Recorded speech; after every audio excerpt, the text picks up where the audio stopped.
নমস্কার বন্ধুরা, রিমার রান্নাঘরে আপনাদের সবাইকে স্বাগত। আবারও নতুন একটা রেসিপি নিয়ে আপনাদের কাছে হাজির হয়ে গেলাম। এই মুগের ডালের খিচুড়ি। মুগের ডালটা আমি ফোড়ন দিয়ে দিয়েছিলাম, সেইখানে ফোড়নের মধ্যে আমি তেজপাতা, শুকনো লঙ্কা দিয়ে ডালটাকে বেশ ভালোভাবে ভেজে নিলাম। আর এদিকে নিয়েছি চাল, ধুয়ে নিয়েছি। এবার এই ডালের মধ্যে আমি ডালগুলো ভাজা হয়ে গেল। এবার দিয়ে দিচ্ছি পরিমাণ মতন হলুদের গুঁড়ো দিয়ে ভালো করে নাড়াচাড়া করে নিচ্ছি। এবার দিয়ে দিচ্ছি স্বাদ মতন লবণ। এই লবণেই আমি গোটা খিচুড়িটা করব, তাই জন্য পরিমাণ মতন বেশি দিয়েছি। এবার ধনিয়ার গুঁড়ো আর জিরের গুঁড়োটা একসাথে মিশিয়ে এর মধ্যে দিয়ে দিলাম। দিয়ে একবার মশলা আমার তৈরি হয়ে গেল। এবার চাল দিয়ে দিয়েছি। চালটা দিয়ে বেশ ভালোভাবে নাড়াচাড়া করছি। নাড়াচাড়া করতে করতে করতে করতে জল দিয়ে দিয়েছি। জলটা দিয়ে দিতে হবে। এবার জল দেওয়া হয়ে গিয়েছে।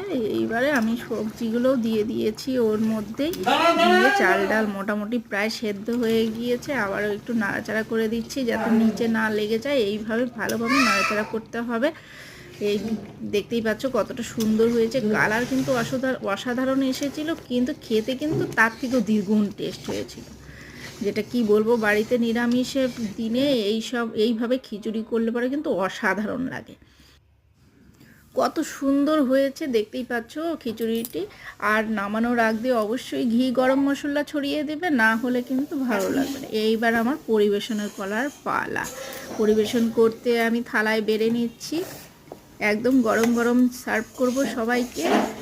সবাই খেয়ে কিন্তু অনেক ভালো বলেছিল। তো আপনারা চাইলেও বাড়িতে কিন্তু এইভাবে খিচুড়ি অবশ্যই ট্রাই করে দেখতে পারেন।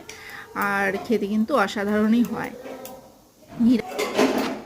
নিরামিষের দিনে এইভাবে খিচুড়ি বাড়িতে অবশ্যই করে নিয়ে, আর আমি সাথে আলু ভাজা করে নিয়েছিলাম, তাই ওর সাথে খেয়েছি। আর আপনারা চাইলে অন্য কোনো ভাজাও করে নিতে পারেন। আলু ভাজা, পাঁপড় ভাজা, বেগুন ভাজা, যাই হোক যেই কোনো ভাজা দিয়েই করে খেতে পারবেন।